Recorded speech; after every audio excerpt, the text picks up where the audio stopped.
Deyan Sudjic, the director of the Design Museum in London. I trained as an architect at Edinburgh University, but I realised almost before I'd finished that it was my duty never to build anything. I'd become a critic, a curator and a writer. I was always fascinated by a remark that was made by Ernesto Nathan Rogers, briefly the editor of Domus, and he wrote an editorial there many years ago in which he suggested that if you examine a spoon carefully enough, you will understand the kind of city that the culture that made that spoon would build. Now, of course, he was exaggerating for effect. It's a crazy suggestion on one level, and yet there is something very insightful about that idea, that there is a kind of DNA to design, that there is a thread that runs through design at every scale. I've always been fascinated about trying to understand the way that people live in cities, which is like the way that they use objects. And for me, these are two different but related insights into the world around us. This is a landmark moment for architecture and for design and for culture generally, I think.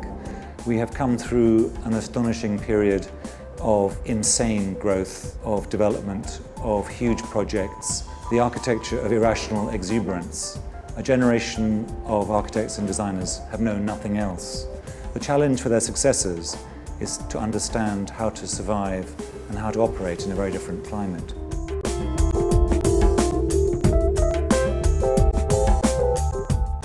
The book that I enjoyed writing most was called The Edifice Complex.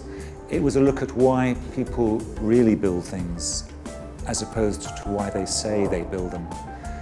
And as I looked harder and harder, I found that really life does not change.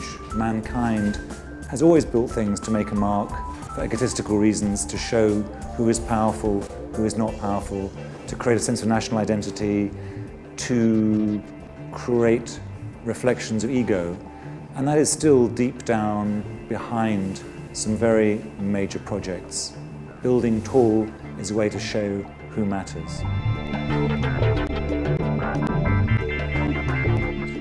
People have been describing the book as dead for a very long time, and yet I think now finally we are at a moment when the way that we relate to print and to information is changing very, very fast. I see a young generation come into the Design Museum in London and they see our library, and it's not something they've seen before. There's something about shelves and shelves of paper which is novel for a generation, and for people of my age that's something new and sort of shocking. But one can see very fast how what happened to music through iTunes and digitalization is going to happen to books and magazines very, very fast. Information is communicated in different ways, but that also reflects how architects operate too, and how designers operate. And I think one can see that design to operate needs to live both in the immaterial and the material worlds. Watch me on Studio Banana TV.